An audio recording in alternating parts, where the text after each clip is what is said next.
महाराष्ट्र विधानसभा की तैयारियों के बीच महायुति में शामिल अजीत पवार ने गठबंधन को लेकर बड़ा बयान दिया है। इस बयान में अजीत पवार ने चाचा शरद पवार से लगाव और एनडीए से जुड़ाव पर अपना पक्ष साफ किया है। दरअसल अजीत पवार ने साफ साफ कह दिया है कि वो केवल जनता की भलाई और राज्य में तेज गति से विकास लाना चाहते थे और यही वजह है कि उन्होंने अपनों का साथ छोड़कर दूसरी पार्टियों के साथ गठबंधन किया है। इतना ही नहीं, अजीत पवार के इस बयान के बाद से ही सियासी अटकलें तेज हुई हैं और चुनाव की नीतियों को भी धार मिली है। अजीत पवार ने डंके की चोट पर बीजेपी के बहुमत के साथ ही महाराष्ट्र में सरकार बनाने की बात कही है। अजीत पवार ने अखबार के पत्रकार के सवाल पर कहा कि अब आपको दिक्कत तब हो रही है जब हम विकास के एजेंडे के साथ महायुति सरकार में शामिल हैं।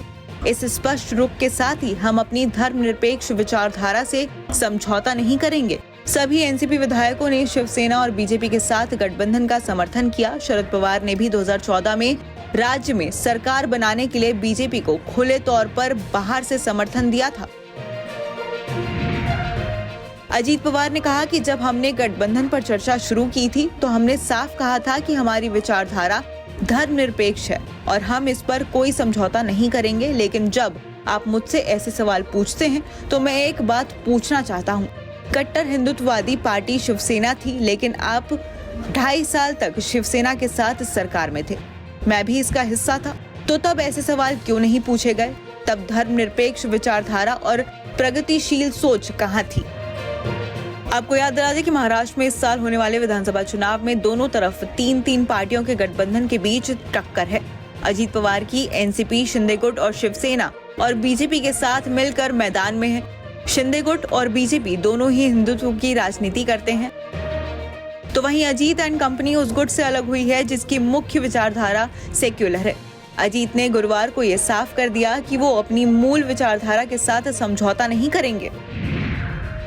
एनसीपी प्रमुख अजीत पवार के लिए साल के अंत में होने वाले महाराष्ट्र विधानसभा चुनाव अहम है। ऐसा इसलिए क्योंकि लोकसभा चुनाव में उनकी पार्टी का प्रदर्शन बेहद खराब था।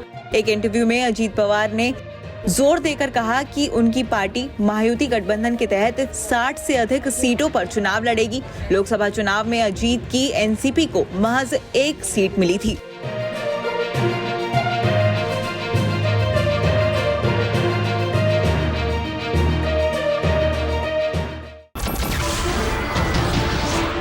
नमस्कार, मैं हूं मानक गुप्ता।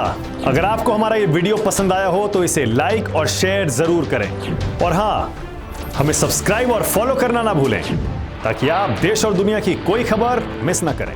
तो जुड़े रहिए हमारे साथ और देखते रहिए न्यूज़ 24।